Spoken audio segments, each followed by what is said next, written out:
Oh, we've got gold starting to or continuing to strengthen a little bit on Friday, but whether that makes a difference or not remains to be seen. But before we go further, a quick word from our sponsor. This video is brought to you by XNES, the world's largest retail broker, offering ultra-fast execution with no overnight fees. Find a link in the description below. This is Bruce for FXEmpire, taking a look at the daily chart for gold. So a couple things I want to point out today on gold. First of all, we had a breakdown from this rising parallel trend channel that was going on for a number of months, and that followed a breakdown of the purple 20 moving average and a breakdown through the 50 moving average as well. Subsequently, support was found around the 50% retracement and this previous high, and a rally ensued, driving price back through resistance of the trend line, through resistance of the 50 moving average, and through the 20, I should say potential resistance, because previous support has the possibility of becoming resistance once a change in character has begun, and that certainly looks to be the case here. Now, as we zoom in a bit further, you can see how earlier in the week we had a specific test of resistance at the purple 20, and then today the purple was broken through, the 20 was broken through, and resistance was seen at the orange 50. And you can see the decline that followed the test of that resistance zone that happened to coincide with this lower trend channel line. So we have a number of reasons, we have a number of indicators saying resistance, resistance, resistance.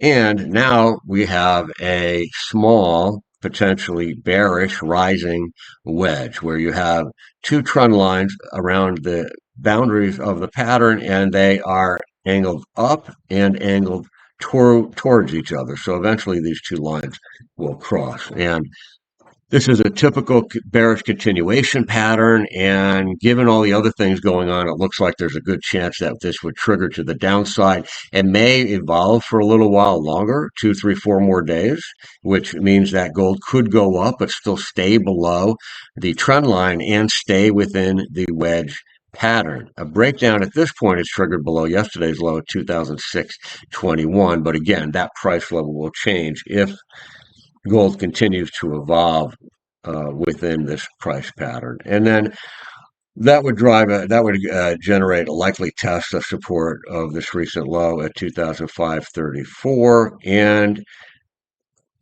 indicates the potential for a continuation of this developing downtrend with we have a swing high, we have a lower swing high, we have a swing low.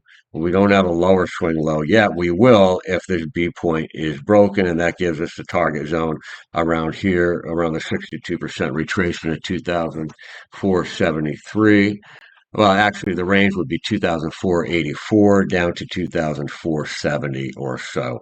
And also, adding to that, this downtrend line, this parallel trend channel right here, and this rising trend line right here that is not too far from the 200 moving average, which is currently at 2,432.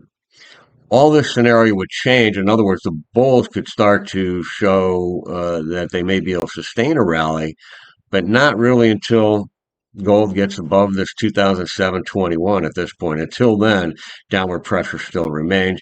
The one sign of a potential bull would be if gold gets above this trend line and stays above the trend line. But that, again, is not particularly reliable, certainly not as much as a rise above this swing higher 2007.21. All right, that is it for gold traders. Have a great weekend.